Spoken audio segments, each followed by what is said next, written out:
The Billionaire's Challenge. Only the woman who crosses the stone ring can marry him. But the maid wasn't even allowed to try. He stood in front of 500 guests and made an impossible promise. Whoever could step through the ancient stone ring without it cracking would become his wife.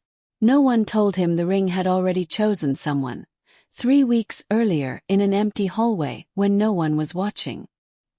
His fiancée smiled for the cameras while her hands trembled at her sides. And the maid in the red uniform, standing at the very back of the crowd, was the only person who understood exactly what that stone would do. Welcome back to another story of love, betrayal, and the truth that always finds a way to surface. If you enjoy emotional stories with real twists and endings that stay with you, you're in the right place. Where are you watching from tonight? Let us know in the comments, and if you haven't yet, subscribe for more stories like this one. Daniel Whitfield had built 3 companies before he turned 30. By 36, his name sat on the tallest building in the city skyline, and people who had never met him still knew his face from magazine covers. He was the kind of rich that made strangers nervous around him, though he never meant to make anyone feel small. He wasn't cold. He was careful. Growing up, he'd watched his father lose almost everything to people who smiled at dinner parties and lied everywhere else. So Daniel built walls quietly, the way he built everything, brick by brick with a plan. The stone ring had been in his family for 4 generations. It sat in the courtyard of his grandmother's estate, a strange granite circle nearly 7 feet tall, worn smooth by wind and years. Family legend said it had come from a monastery his great-great-grandfather visited overseas, and that the stone remembered the people who touched it. Nobody in the family took the legend seriously, until his grandmother on her deathbed made him promise something strange. "You'll know your wife," she told him, gripping his hand with more strength than her frail body should have had, "when the ring lets her through without a mark. Don't marry anyone until you test it. Promise me, Daniel." He'd promised because it was easier than arguing with a dying woman. He never expected to actually use it. Then came Vanessa. She arrived at a gala 18 months ago wearing emerald green, laughing at exactly the right moments, remembering the names of people she'd met only once. She was beautiful in the effortless way that made people assume she'd never worked hard for anything, though she often mentioned, a little too often, how hard her life had been before she made it. Daniel found her charming, confident, ambitious in a way that matched his own drive. 6 months later he proposed. It was around that time that Naomi Carter started working in his household. Naomi was 27, raised outside Atlanta by a mother who cleaned office buildings at night and a father who worked construction until his knees gave out. She'd studied accounting in community college for 2 years before her mother's illness forced her to leave school and start earning immediately. She wasn't ashamed of the path her life had taken. She simply hadn't chosen it, it had chosen her. She kept to herself in the Whitfield estate. She did her work well, spoke only when spoken to, and went home each night to her daughter Ivy, a bright 3-year-old who noticed things far beyond her years. The way grown-ups' faces changed when they thought no one was looking, the way voices shifted from sweet to sharp depending on who was in the room.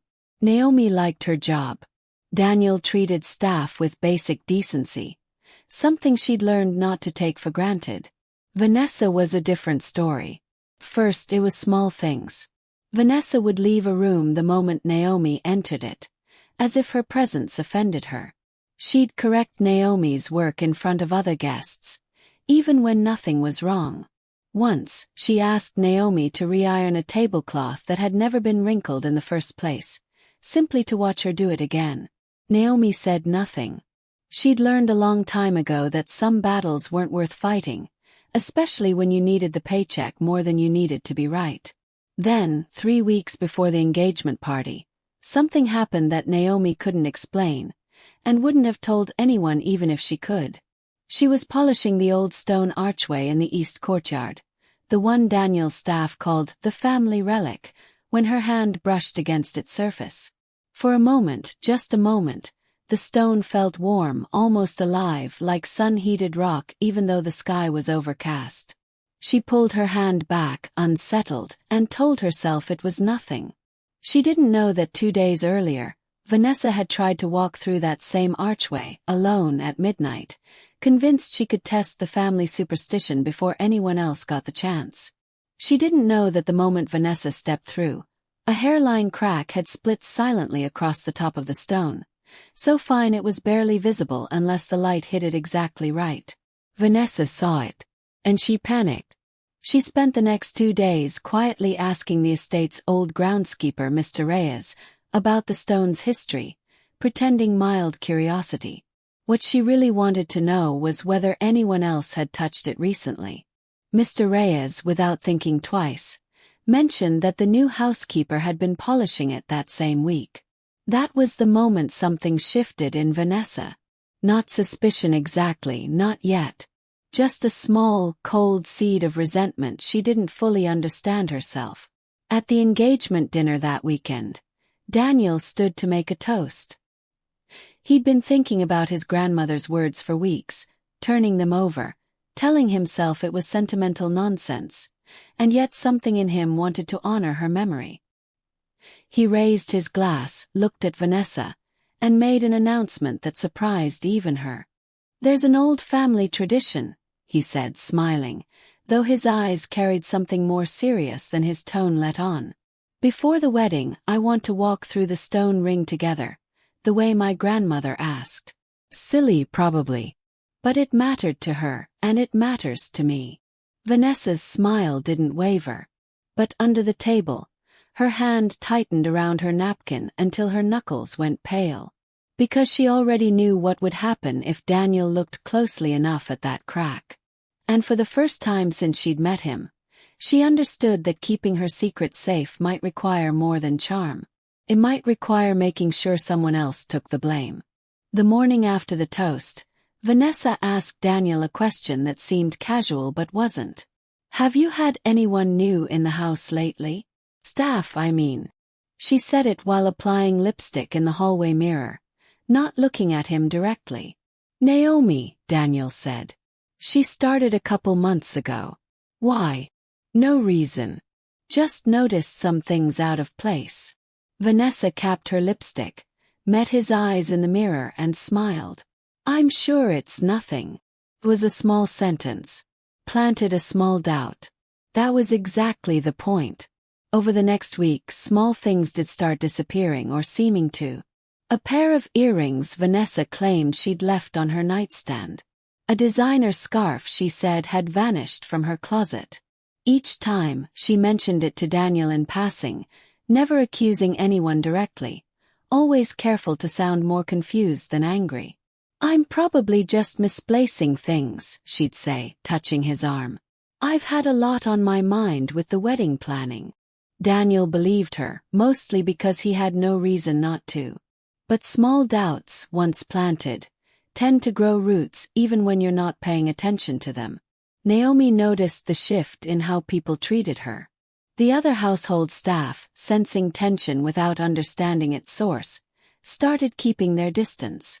Mrs. Alvarez, the head housekeeper who had trained Naomi and genuinely liked her, pulled her aside one afternoon.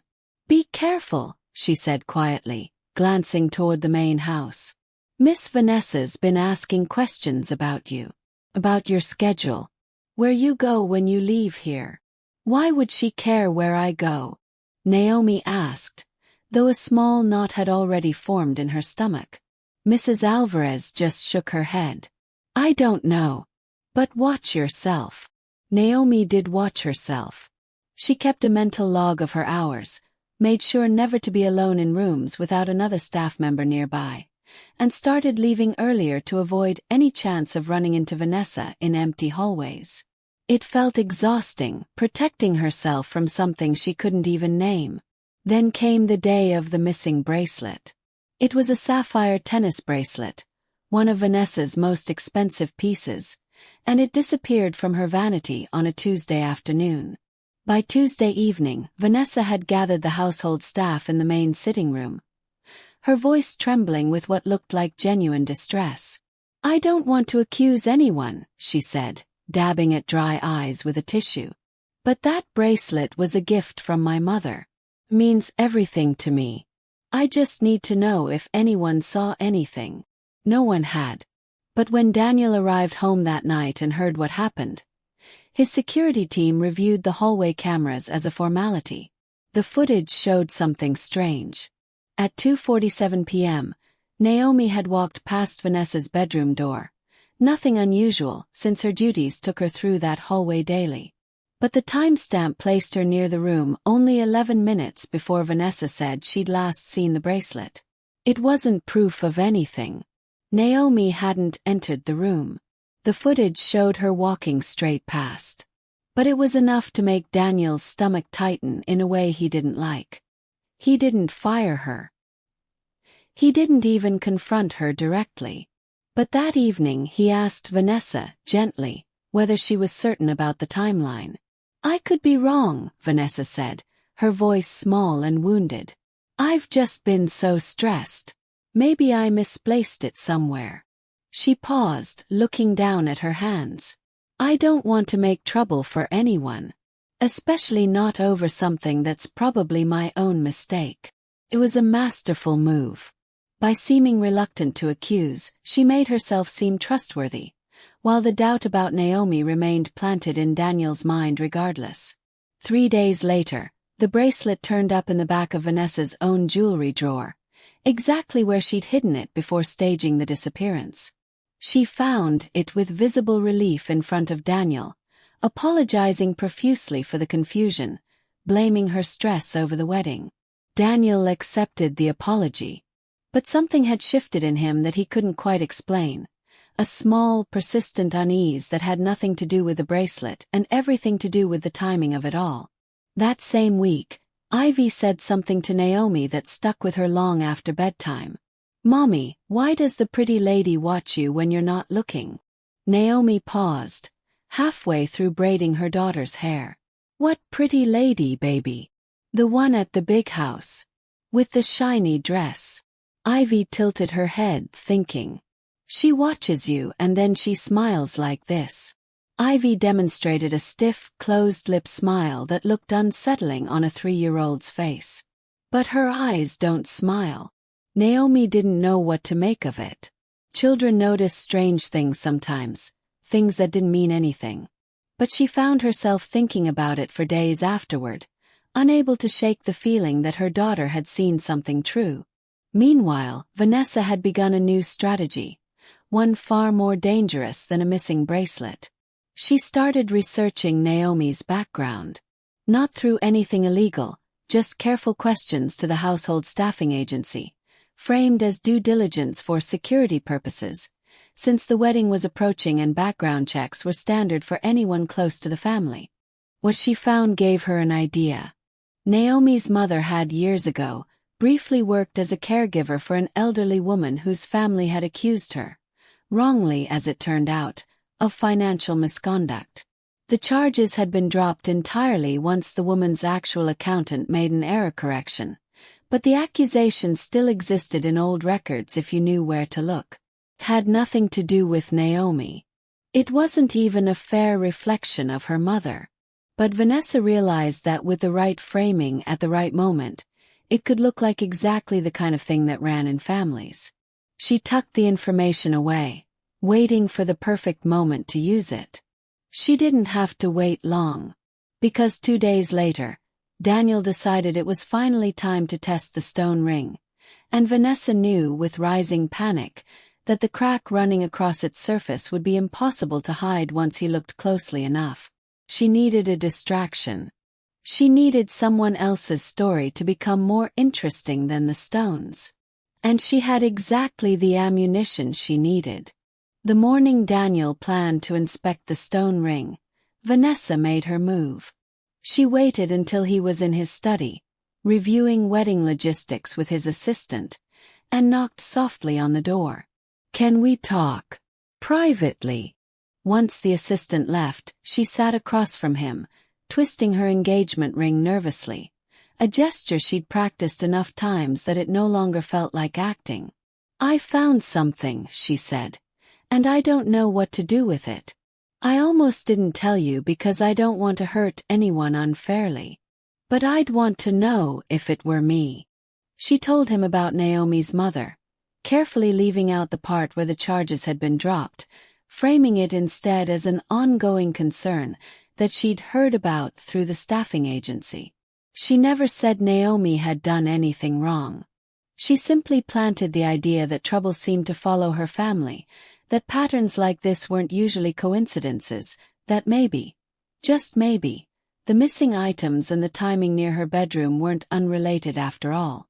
"I could be completely wrong," she said, her voice trembling with practiced uncertainty. "I just think you deserve to know before the wedding. Before we bring someone into our home permanently who might not be who she seems." Daniel sat with this information for a long moment, his jaw tight. He didn't want to believe it. Naomi had never given him a single reason for suspicion in the months she'd worked for him. But doubt, once it takes root, doesn't need much water to grow. "I'll look into it," he said finally. That afternoon, instead of inspecting the stone ring as planned, Daniel found himself reviewing Naomi's personnel file instead. The wedding tradition could wait. This couldn't. He requested a meeting with Naomi the next morning, formal in his office with HR present. It was the kind of meeting that made everyone in the household tense, because such meetings rarely ended well for the person being summoned. Naomi walked in already knowing, somehow, that something had shifted. She'd felt it in the way people avoided her eyes that morning, in the careful, clipped way Mrs. Alvarez had told her Mr. Whitfield wanted to see her. Daniel didn't waste time on pleasantries. "I need to ask you something, and I need you to be honest with me." "Of course," Naomi said, keeping her voice steady even as her heart pounded. "Your mother. Did she ever face accusations of theft while working as a caregiver?" The question hit like cold water. Naomi's mind raced backward through years she tried to forget. The accusation that had nearly destroyed her mother's reputation, the sleepless nights, the eventual apology that came too quietly and too late to undo the damage it had caused. "Yes," Naomi said. She did. And she was cleared. Completely.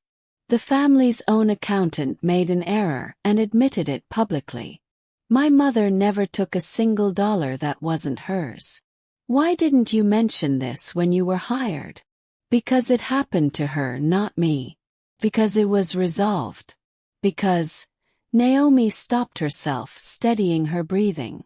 "Because I didn't think my mother's cleared name should follow me around like a shadow for the rest of my life." Daniel studied her face for a long moment. There was something in her expression that didn't match what he'd expect from someone hiding guilt. Not defensiveness, but exhaustion.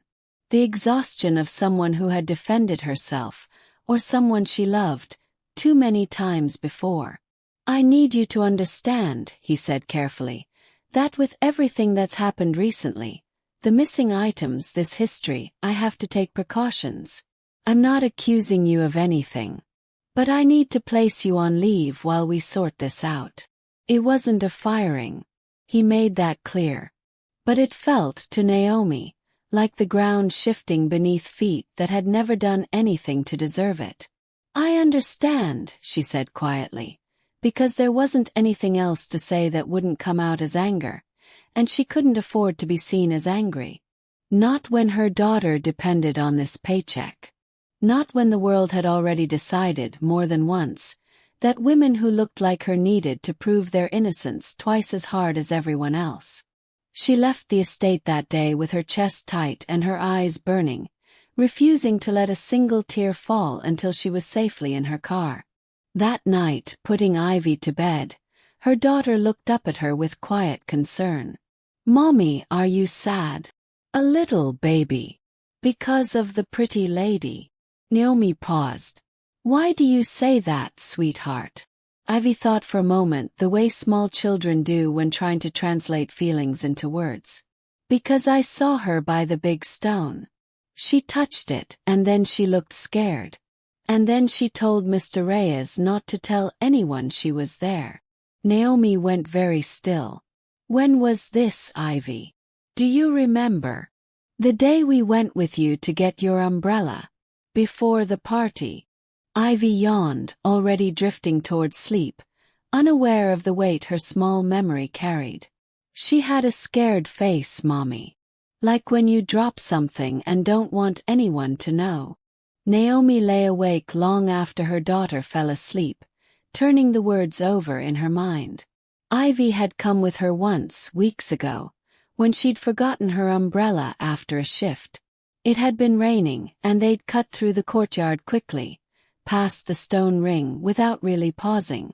She hadn't thought anything of it at the time.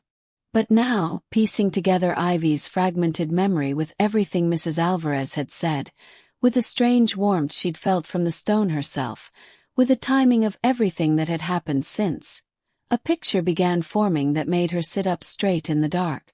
She didn't have proof. She had nothing but a 3-year-old's half-formed memory and her own unease. But for the first time since this nightmare began, Naomi understood that she wasn't the only person with a secret near that stone. And somewhere, underneath her fear, a small, steady resolve began to form. She wasn't going to disappear quietly. Not this time. 10 days passed before Daniel called Naomi back to the estate. The internal review had turned up nothing. No evidence connecting her to the missing items. No wrongdoing beyond a mother's decades-old, thoroughly cleared accusation. HR had recommended reinstating her with a formal apology. Daniel delivered that apology himself, though it came with visible discomfort, the kind that comes from a man realizing he'd let doubt override his own judgment.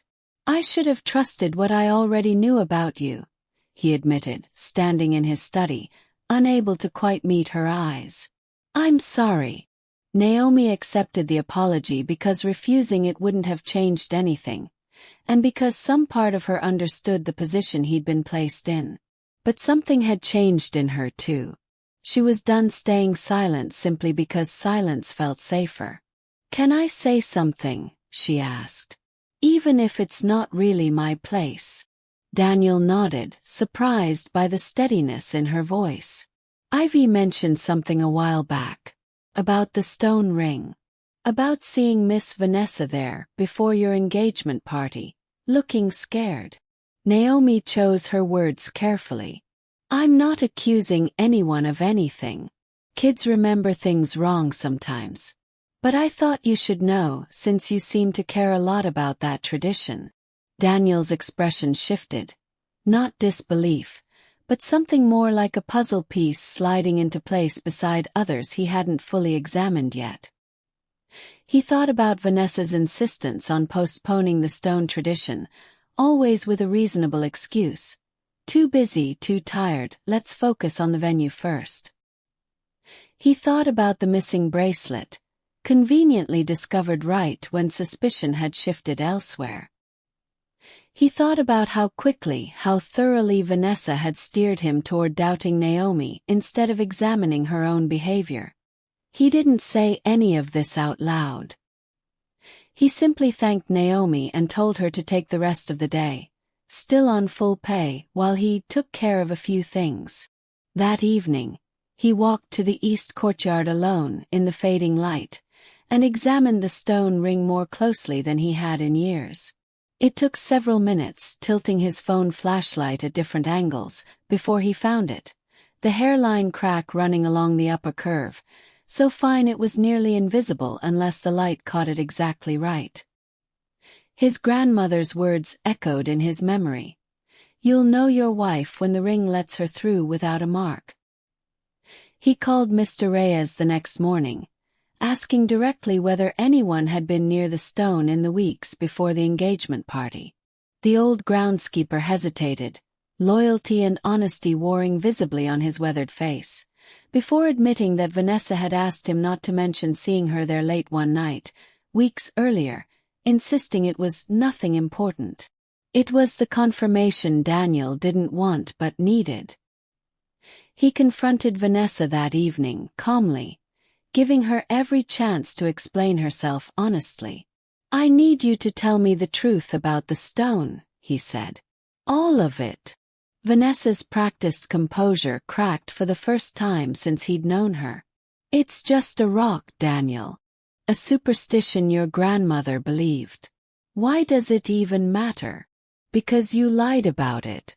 And because I think the reason you've spent weeks making sure suspicion landed on Naomi instead of you wasn't about missing jewelry at all." His voice stayed level, though something hard had settled behind his eyes. "Was it?"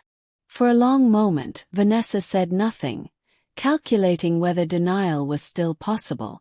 Finally, something in her expression shifted, not to guilt, but to something closer to cold resignation. "You have no idea what it's like," she said quietly, "to finally have everything you've ever wanted, and to watch a piece of rock threaten to take it away over some ridiculous family legend. Panic. I made a mistake. That's all this was. You tried to destroy someone's career, someone's reputation, someone's ability to feed her child." Daniel's voice finally carried the anger he'd been holding back. "Over a crack in a rock you don't even believe means anything. It doesn't mean anything." Vanessa's composure fully broke now, her voice rising. "It's a story your family made up to feel special. I did what I had to do to protect what we built together." "We didn't build anything together," Daniel said quietly.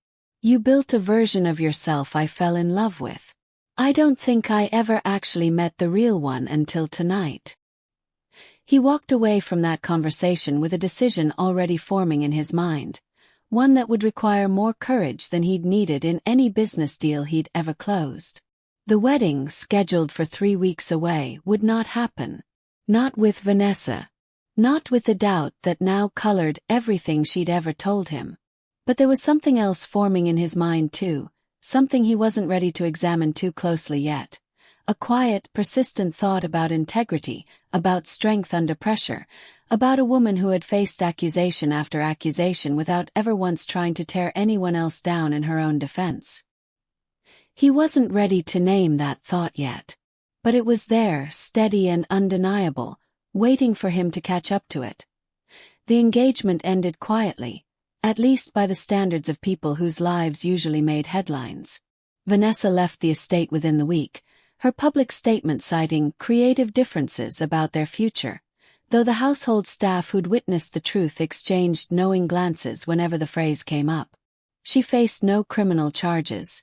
Nothing she'd done technically broke the law, only the trust of the people around her. But the damage to her reputation among Daniel's circle spread quickly regardless, the way these things do among people who talk to the same friends at the same parties. Doors that had opened easily because of her connection to Daniel closed just as easily once that connection ended.